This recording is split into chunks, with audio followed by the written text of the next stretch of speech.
السلام عليكم. وصفة اليوم من وصفات أم خلود. جبت لكم هاد لي ساندويتش، يعني نعتبرهم ساندويتش ولا فطائر الطاجين. يجوا ما شاء الله بنان خفاف، يعني رايحين نستعملوا فيهم من السميد، ماشي غير فرينة وحدها كيما موالف. نبدلوا شوية ان شاء الله. تقعدوا معايا حتى نهاية الفيديو باش تكتشفوا معايا الوصفة تاع اليوم. اول حاجة عندي كاس سميد يكون رطب، السميد الرطب كامل اللي نديرو به البغرير. نضيف لها 2 كيسان تاع الفارينة مغربلين، اكيد راني مغربلتها. نزيدو نديرو هكا حفرة في الوسط، ونديرو مغرف كبيرة تاع الخمارة. انا هنا راني ندير في الملح، يعني درت الملح على الجنب، وهنا نديرو حفرة في الوسط نديرو فيها مغرف كبيرة تاع الخمارة، ونزيد ندير مغرف كبيرة تاع السكر. هذا ما فيها العجينة تاعنا، ما كاش اسهل من هاك. نجيبو هنايا شوية تاع ماء دافي ونبداو نلمو في العجين تاعنا، يعني حتى يتلم لنا ونتحصلوا على عجين يكون طري. فوالا، حرزو يغلبكم الماء، يعني غير بالعقل، كل ما تحتاجي الماء زيدي حتى تتلم العجينة تاعنا. هنا بعد ما لميت العجينة تاعي نعاود نرجعها في الغيسيبيون تاعها ونغطيها بالبابي فين ونخليها يعني حتى تخمر. فوالا، نعطيها الوقت الكافي. كما تعرفوا بلي رانا في الشتاء والبرد، العجينه تاعنا شويه طول باش تخمر. المهم اعطوها الوقت الكافي حتى تشوفوها خمرت باش تجو تخدموا بها. هنا الحشو تاعي عندي فلفله، يعني وحده فلفله، وحده طماطم، عندي ربع صدر تاع الدجاج فقط، هذاك اللي راكم تشوفوا فيه، عندي حبه زروديه مبشوره، وعندي حبه بصل قطعتها رقيق. هذا هو الحشو تاعي. واش نقول لكم على هذا الحشو؟ يجي روعه في البنه، يجي ما شاء الله. هنا بعد ما طاب لي الحشو تاعي، اكيد كنت درت له شويه تاع الزيت كما شفتوا معايا. بعد ما طاب لي رحت زدت له مغرف صغيره تاع طماطم مصبره، خلطها مليح مع الخليط تاعي، ونخليه يزيد يكمل طيابه. يعني حشو اقتصادي، ما فيش بزاف مكونات، ماشي مكلف. يعني هاد الخضره تقريبا كاين في كامل البيوت. نتمنى تجربوها وتقولوا لي كيفاش جاتكم. هنايا زدت لها نص كاس تاع الماء، يعني ماشي بزاف، غير نص كاس تاع الماء فقط باش تزيد تكمل لنا طياب تاعها. هنا نجي ندير لها شويه تاع لي زيبيس. عندي نص مغرف صغيره تاع فلفل اسود او ولا الحرور، عندي تاني كمون، عندي تاني شويه سكنجبير، بما انه راني دايره الدجاج كما تعرفوا الدجاج يبغي سكنجبير، وعندي تاني شويه تاع كركم، عندي شويه تاع فلفله حمراء تاني تعطيني لون شباب،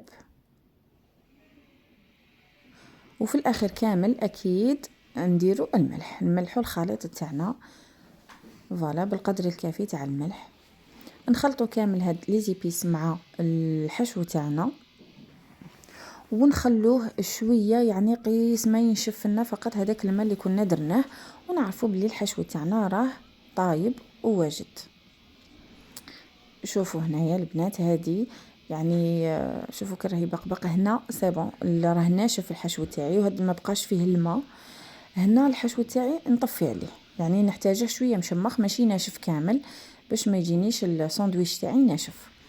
هنايا بعد ما خمرت العجينه تاعي نجي نديغازيها ونقسمها الى كويرات. انا كنت قسمتها الى 8 كورات، ويعني كيما شفتوا الله يبارك درته كبير، يعني الساندويتش تاعي درته كبير، يعني هذيك الكره اللي قسمتها دارت لي ساندويتش ما شاء الله كبير. نتوما الا بغيتوا ساندويتش شويه صغير على هذاك، يعني زيدوا في عدد الكرات، قسموها على 10 او 12. انا قسمتها على 8، ويعني وعجبني الحجم تاعهم هذاك هو. فوالا، ومن بعد يعني نقصوا من دي ونزيدوا في دي باش نديروهم كامل يعني حجم واحد. هنايا نكورها كما راكم تشوفوا ونخلوها بجيه، نغطوهم كامل بالبابي كويس، عفوا بابي فيلم ولا بان ساشي ولا بحاجه، ونبداو نجبدو بالكره، يعني نخدمو بالوحده. فوالا نديرو شويه تاع فرينه، ندردرو شويه فرينه باش ما تلصقناش العجينه تاعنا، ونبداو نحلو في العجينه تاعنا على شكل دائري، يعني سيو ديروها شكل دائري.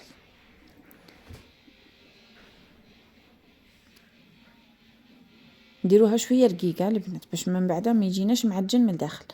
هنايا كنت درت الحشو، يعني كنت حاسبه روحي راني نصور وانا ما كنتش نصور. درت الحشو وزدت الفرماج فوقه. هنا اللي عندكم فرماج رابي ديروا، انا ما كاش متواجد عندي، يعني اكتفيت غير فقط بهذاك الفرماج الابيض تاع الميزان. هنايا جبت شويه تاع ماء وبديت غير هكا بصباعي ندير في اطراف العجينه باش من بعد كي نقلب العجينه الثانيه على اختها تلصق لي. فوالا ان شاء الله يكون واضح. الطاجين تاعي راه حامي، يعني شعلت عليه راني في 5 دقائق ولا ملي شعلت عليه انا نروحو مباشره نرفدوها غير بالعقل ونديروها فوق الطاجين ونقلبوها حتى تحمر من الجهتين. وهنايا النتيجه النهائيه، شوفوا كيفاش خرج لنا الساندويتش تاعنا، يجينا محمر وطايب وبنين، الحشو يجي بنين ومعسل. واش نقول لكم، يعني جربوه بهذه الطريقه وردوا لي كيفاش جاكم في البنه، وتاني حتى العجينه قولوا لي كيفاش جاتكم. هنا جيت نقسم معكم باش تشوفوا كيفاش جانا ساندويتش تاعنا من الداخل، يجي روعه. شهيتكم في الجنه البنات. وصلنا لبنات نهايه الفيديو، ان شاء الله يكون عجبكم لا فيديو، نتمنى تجربوا هذه الوصفه وترجعوا لي بارائكم، وإلا عجبكم ما تبخلونيش بالجيم والاشتراك في القناه والبارطاج حتى يصل الى اكبر عدد من الناس. مع السلامه.